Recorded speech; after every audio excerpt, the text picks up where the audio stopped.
Assalamualaikum viewers, I am Amir Miraj and you are watching Concept Coaching. Viewers, आज का हमारा topic जो है वो इंग्लिश का है और आज मैंने आपको इंग्लिश के मुतालिक ये सिखाना है कि हम बेहतर इंग्लिश कैसे कर सकते हैं। व्यूवर्स, आप जानते हैं कि पाकिस्तान में सबसे बड़ा मसला जो है वो दो चीज़ों का है, दो सब्जेक्ट्स का है, एक इंग्लिश और दूसरा साइंस। हमारे बच्चों को इंग्लिश बोलनी और लिखनी नहीं आती। उसकी वजह यह है कि हमारे बच्चे जो हैं उनको इंग्लिश सिखाई नहीं जाती। इंग्लिश को एज ए सब्जेक्ट लिया जाता है, एज ए लैंग्वेज नहीं लिया जाता। ना ही उस्ताद स्कूलों में इंग्लिश सिखाते हैं, पढ़ाते सब हैं लेकिन सिखाता कोई नहीं है। सो व्यूवर्स, इंग्लिश एक मुश्किल सब्जेक्ट जो है ना हमारे माशरे में समझा जाता है। हम इंग्लिश को बहुत मुश्किल समझते हैं। हमारे बच्चे इंग्लिश को रट्टा मारते हैं क्योंकि उस्ताद उन्हें शुरू से ही रट्टे का आदी बना देता है कि ये ऐसे याद कर लो, ये आप स्टोरी याद कर लो, ये आप याद कर लो पोइम, ये आप समरी याद कर लो। सो हमारे बच्चे इंग्लिश को याद कर रहे होते हैं, जबकि इंग्लिश याद करने वाली चीज़ नहीं है, ये एक लैंग्वेज है। सो अगर इसको सिखाया जाए तो ये बहुत आसान है। We can write. इंशाल्लाह मैं आपको इंग्लिश सिखाऊंगा, मैं पढ़ाऊंगा नहीं। So I will teach you English. याद रखिए कि हम उर्दू में सोचते हैं, उर्दू में ही बात करते हैं और उर्दू को हम बहुत आसानी से समझ जाते हैं। चूंकि उर्दू हमारी कौमी ज़ुबान है, it is our national language, so that's why हम इसे प्रेफरेंस देंगे, इसमें बात करना हम बेहतर समझेंगे। अगर हम उर्दू से इंग्लिश में अच्छी ट्रांसलेशन कर लेते हैं, ग्रामेटिकली करेक्ट कर लेते हैं, तो हमारी इंग्लिश इंप्रूव हो जाती है। अगर हम उर्दू से सही ट्रांसलेशन नहीं कर पाते इंग्लिश में, तो हमारी इंग्लिश इंप्रूव नहीं होती।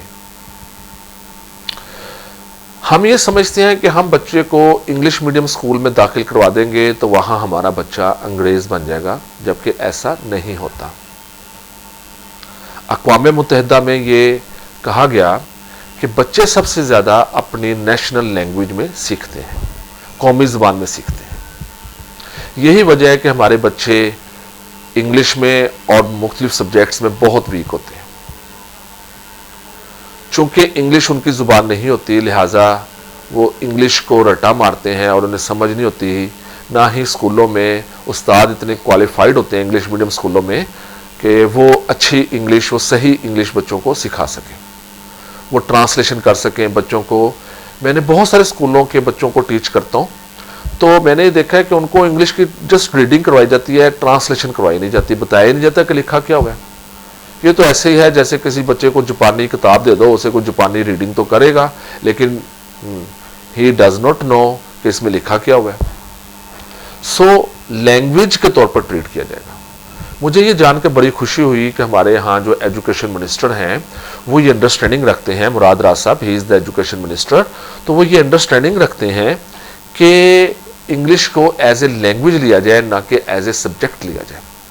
सो ये कोशिश कर रहे हैं वो ये इंशाल्लाह कि हमारा सारा सिलेबस उर्दू मीडियम में हो जाए और पूरे मुल्क में यूनिफॉर्म जो है वो एजुकेशन हो और इंग्लिश को एज ए लैंग्वेज लिया जाए, ना कि एज ए सब्जेक्ट लिया जाए। सो अल्लाह करे कि हमारे मुल्क के टीचर्स को भी ये बात समझ में आ जाए और वो सही मायनों में इंग्लिश को टीच करना शुरू कर दें, तो हमारा मुल्क जो है वो किसी से कम नहीं है। हम पाकिस्तानी बहुत टैलेंटेड हैं, लेकिन सिर्फ वजह यह है कि हमें सिखाया नहीं जाता। सो व्यूवर्स, इंशाल्लाह मैं आपको इंग्लिश सिखाऊंगा और ये बताऊंगा कि इंग्लिश टीच कैसे की जाती है। मेरे लेसन्स टीचर्स देखें और वहाँ से वो सीखेंगे इंग्लिश को टीच कैसे किया जाता है। सो व्यूवर्स, अगर अभी तक आपने मेरा चैनल सब्सक्राइब नहीं किया तो please subscribe my channel so that I will come with new videos and better understanding of English. So please subscribe my channel, like it, share it, and tell the other students, other class fellows, other teachers and other community so that you may get my latest videos. So thank you very much all of you. आइए अपने lesson का आगाज़ करते हैं और आज सीखते हैं कि आज हमने क्या सीखना है। आइए अपने लेसन का आगाज़ करते हैं।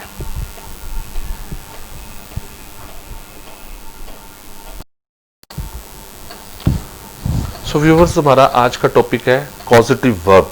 ये कॉजेटिव वर्ब क्या होता है, इसको हम सीखेंगे। समझने की ज़रूरत है, इसको हमें डेफिनेशन लिखने की या इसको हमें मज़ीद इसे करने की ज़रूरत नहीं है। तो ये देखते हैं कॉजेटिव वर्ब क्या होता है। व्यूवर्स, मैंने बोर्ड पर 2 सेंटेंस लिखे हैं। एक है मैं खत लिखता हूं और दूसरा है मैं खत लिखवाता हूं। तो इन दोनों में फ़र्क है। पहले में आप काम खुद कर रहे हैं और दूसरे में आप किसी से काम करवा रहे हैं। दोनों की ट्रांसलेशन में फ़र्क है। ये एक आम सेंटेंस है, ये कॉजेटिव है जिसमें आप किसी से काम करवाएं, उसे हम कॉजेटिव कहते हैं। तो ये कॉजेटिव सेंटेंस है, ये कॉजेटिव, इसमें हम वर्ब इस्तेमाल करेंगे। इसकी ट्रांसलेशन करने का तरीका अलग है। तो मैं खत लिखता हूं, इसकी ट्रांसलेशन सबसे पहले करेंगे और फिर मैं आपको सिखाऊंगा कि मैं खत लिखवाता हूं, इसकी ट्रांसलेशन कैसे की जाएगी। सबसे पहले मैं खत लिखता हूं, इसकी ट्रांसलेशन करते हैं। देखिए, ट्रांसलेशन करने का सूत्र क्या होता है। सबसे पहले इस मैं को, मैं की ट्रांसलेशन करते हैं। सबसे पहले हम ये इधर से लिखते हैं ट्रांसलेशन, फिर हम उल्टी करते हैं, इधर से ऐसे ट्रांसलेशन करते हैं। तो सबसे पहले मैं की इंग्लिश होती है आई, आई लिखते हैं। और फिर लिखना की इंग्लिश, यहां से शुरू, लिखता हूं, लिखना की इंग्लिश होती है राइट, आई राइट। मैं खत लिखता हूं, आई राइट। लिखना की इंग्लिश राइट। खत की इंग्लिश होती है अ लेटर, तो आई राइट अ लेटर। ये इसकी ट्रांसलेशन हो गई, आई राइट अ लेटर। इस आई को हम कहते हैं सब्जेक्ट। ये जो आई है, दिस इज सब्जेक्ट, ये सब्जेक्ट है। इसको इंग्लिश में कहते हैं सब्जेक्ट। काम करने वाले को हम सब्जेक्ट कहते हैं। और ये जो है, ये है वर्ब। आपको याद होगा कि आप फॉर्म्स याद करते होंगे, write, wrote, written, get, got, got. तो जिसकी फॉर्म्स होती हैं वो वर्ब होता है, यानी जो काम किया जाता है वो वर्ब होता है। वर्ब की एक पहचान जरूर होती है कि इसके आखिर में ना आता है। जैसे लिखना की इंग्लिश राइट होती है, जाना की इंग्लिश, जाना की इंग्लिश होती है गो। इसके आखिर में हमेशा ना आता है, गो। और इसी तरह खाना, खाना की इंग्लिश होती है ईट, तो ये वर्ब है। पीना, पीना की इंग्लिश होती है ड्रिंक, तो ये वर्ब है। जिसके एंड पे ना आ जाए वो वर्ब होता है। खाना, जाना, पीना, रोना, सोना, गाना, ये सब वर्ब है। तो ये वर्ब की फॉर्म्स होती हैं go, went, gone, eat, ate, eaten, drink, drank, drunk. 3 forms हैं।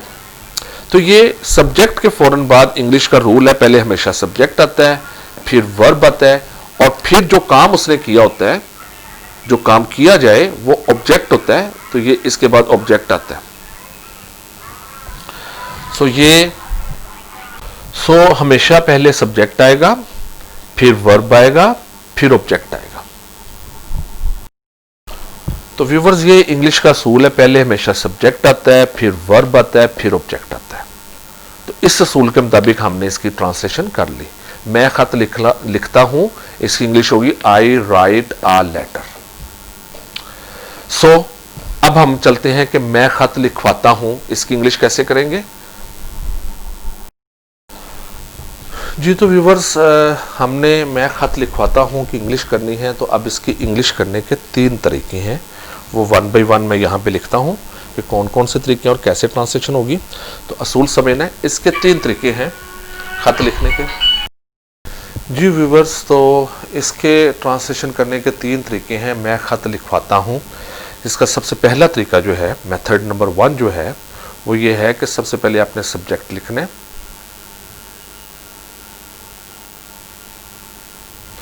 फिर आपने गेट लगाना है, यानी गेट की फॉर्म्स लगेंगी। स्मॉल जी लिख लेते हैं, फिर आपने गेट लगाना है, फिर आपने ऑब्जेक्ट लगाना है,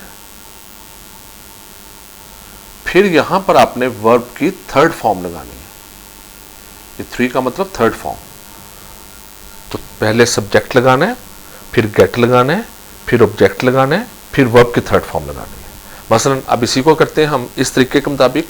सबसे पहले मैं की ट्रांसलेशन करेंगे, ये सब्जेक्ट है आई, फिर गेट लगाएंगे आई गेट, फिर ऑब्जेक्ट है खत, मैं खत आई गेट द लेटर या a letter, I get a letter LETTER, I get a letter. उसके बाद वर्ब की 3rd फॉर्म, राइट की इंग्लिश, लिखना की इंग्लिश होती है राइट, तो 3rd form write, wrote, return. तो रिटर्न लिखेंगे, आई गेट द लेटर या लेटर रिटर्न। तो यूं इसकी ट्रांसलेशन हो जाएगी, I get a letter return, मैं खत लिखवाता हूं। एक तो ये तरीका है इसका, गेट के जरिए आप इसे करेंगे। और ये गेट जो है ये कॉजेटिव वर्ब है, इस गेट को हम यहां पर कॉजेटिव वर्ब कहेंगे। तो एक मेथड हो गया इसका। अब दूसरा मेथड समझते हैं कि दूसरे मेथड में हमने कैसे इसको करना है। तो दूसरा मेथड है, आपने मेक का इस्तेमाल करना है। सेकंड मेथड, मेथड नंबर 2, उसमें भी सबसे पहले आपने सब्जेक्ट लगाना है, फिर आपने मेक लगाना है, फिर आपने ऑब्जेक्ट लगाना है। लेकिन यहां आपने वर्ब की 1st फॉर्म इस्तेमाल करनी है, तो ये ख्याल रखना है आपने। मसलन अब इसी की ट्रांसलेशन मैं करता हूं, मैं खत लिखवाता हूं, तो इसकी अब होगी मेक के साथ, I make a letter write. Verb की 1st फॉर्म लगानी है। देखिए, गेट के बाद हमेशा वर्ब की 3rd फॉर्म लगनी है, मेक के बाद हमेशा वर्ब की 1st फॉर्म लगनी है। तो ये 2 मेथड हो गए हमारे। अब हम चलते हैं तीसरा मेथड इसकी ट्रांसलेशन का। तो इसका तीसरा मेथड जो है ट्रांसलेशन करने का, वो ये है कि आपने सबसे पहले सब्जेक्ट लगाना है, फिर आपने हैव लगाना है, फिर आपने ऑब्जेक्ट लगाना है, फिर आपने वर्ब की 3rd फॉर्म लगानी है। तो इस तरह भी ट्रांसलेशन हो जाएगी। तो इसी को हैव के साथ करते हैं, I have a letter written, I have a letter written. तो यूं ये 3 मेथड से इसकी ट्रांसलेशन जो है वो की जाती है। तो व्यूवर्स, अब हम नेक्स्ट एग्जांपल करते हैं। तो व्यूवर्स, ये हमारा सेंटेंस है, मैंने शरीर लड़के को पिटवाया। अब ये भी काम आपने किसी और से करवाया है, तो ये कॉजेटिव है। तो इसकी हमने ट्रांसलेशन कैसे करनी है, सबसे पहले आपने मैं को लेना है, मैं आई, उसके बाद आपने गेट लगाना है। ये चूंकि पास्ट में है, पिटवाया पास्ट में, तो गेट की 2nd फॉर्म होती है got, I got the naughty boy. शरीर लड़के की इंग्लिश होती है the naughty boy, the naughty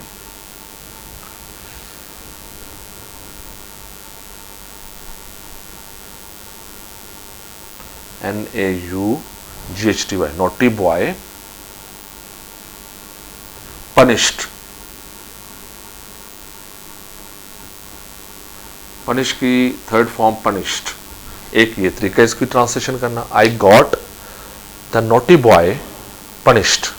दूसरा तरीका, अगर आप गॉट के साथ नहीं करना चाहते तो हैव के साथ करना है, तो आई हैव की second form had, I had the naughty boy, the naughty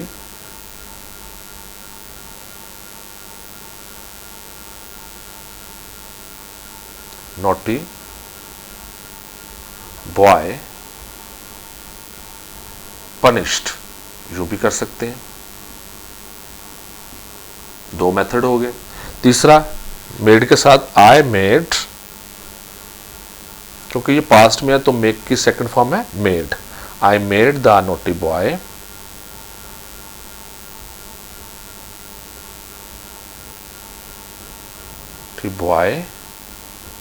punish.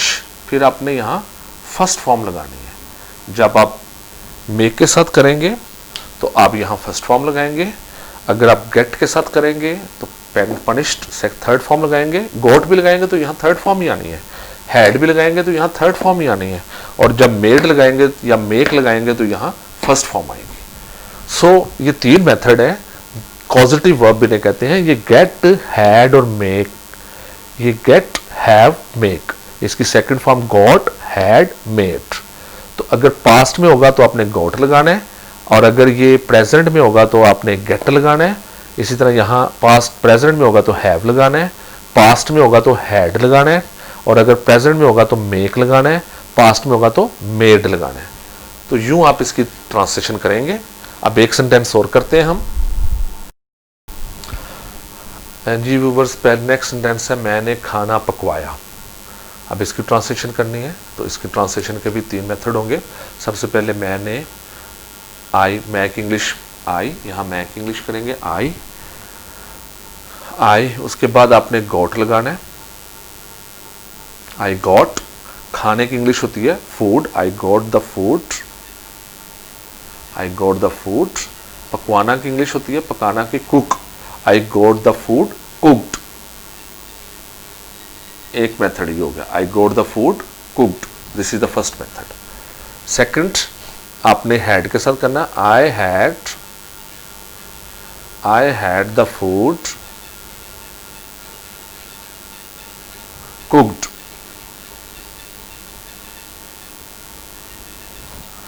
Make के साथ कर सकते हैं, आई मेड द फूड। अब मेक के साथ आपने यहां फर्स्ट फॉर्म लगानी है cook, I made the food cook. तो यूं कॉजेटिव के तीन मेथड है। अगर आप किसी से काम करवाएंगे तो फिर आपने गेट का यूज या हैव का यूज या मेक का यूज करना है। तो तीन मेथड से आप ट्रांसलेशन कर सकते हैं। आई गॉट द फूड कुक्ड, अगर गॉट लगाएंगे तो वर्ब की थर्ड फॉर्म लगाएंगे, हैड लगाएंगे तो वर्ब की थर्ड फॉर्म लगाएंगे, मेड लगाएंगे तो वर्ब की फर्स्ट फॉर्म लगाएंगे। So I got the food cooked, मैंने खाना पकवाया, I had the food cooked, मैंने खाना पकवाया, I made the food cook, मैंने खाना पकवाया। एक एग्जाम्पल और करते हैं जी। सेंटेंस है तुमने मेरी मदद करवाई, तो हम इसकी ट्रांसलेशन करेंगे। सबसे पहले तुम की ट्रांसलेशन यू, उसके बाद got, you got me helped, तो इसकी ट्रांसलेशन यू होगी, यू गॉट मी हेल्प्ड, तुमने मेरी मदद करवाई। तो इसी तरह अगर हम सेकंड, इसका तरीका जो है,